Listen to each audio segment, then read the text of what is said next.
France থেকে আরও 114টি Rafale যুদ্ধবিমান কিনবে ভারত। শুধু তাই নয়, নির্ধারণ করা হয়েছে টাকাও। যুদ্ধবিমান কেনার জন্য প্রাথমিক বাজেট ধরা হয়েছে 3.25 লক্ষ কোটি টাকা। বলা বাহুল্য, আগামী 18 থেকে 20 ফেব্রুয়ারি পর্যন্ত দেশে কৃত্রিম বুদ্ধিমত্তা এর ওপর আন্তর্জাতিক সম্মেলন হবে। সম্মেলনে যোগ দিতে ভারতে আসছেন ফ্রান্সের প্রেসিডেন্ট ইমানুয়েল ম্যাক্রো আসার আগেই এই সংক্রান্ত যাবতীয় দাপ্তরিক কার্যক্রম সম্পন্ন করা হবে বলে কেন্দ্র সরকারের প্রতিরক্ষা মন্ত্রণালয়ের সূত্রে জানা গেছে।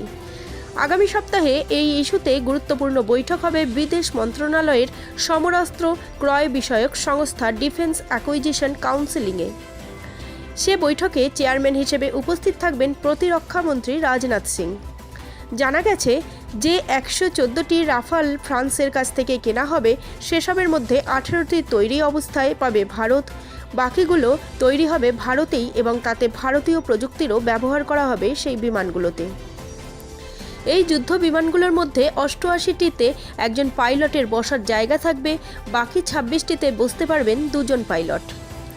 উল্লেখ্য, ফ্রান্সের তৈরি রাফাল বর্তমান বিশ্বের সবচেয়ে আধুনিক ও শক্তিশালী যুদ্ধবিমানগুলোর মধ্যে একটি। পঞ্চম প্রজন্মের এই যুদ্ধবিমান সর্বোচ্চ গতি ঘন্টায় 3700 কিলোমিটার এবং এটি সমুদ্রপৃষ্ঠ থেকে সর্বোচ্চ 50,000 ফুট ওপরে উঠতে সক্ষম। রাফাল একই সঙ্গে বেশ কয়েকটি বিভিন্ন পাল্লার ক্ষেপণাস্ত্র ও একাধিক ভারী মেশিনগান বহন এবং অপারেশনে সক্ষম। 2020 সালের জুলাই মাস থেকে এ পর্যন্ত ফ্রান্স থেকে পর্যায়ক্রমে 36টি রাফাল জেটস এসেছে ভারতে। এসবের মধ্যে 8টি 2 আসন বিশিষ্ট প্রশিক্ষণ বিমানও রয়েছে।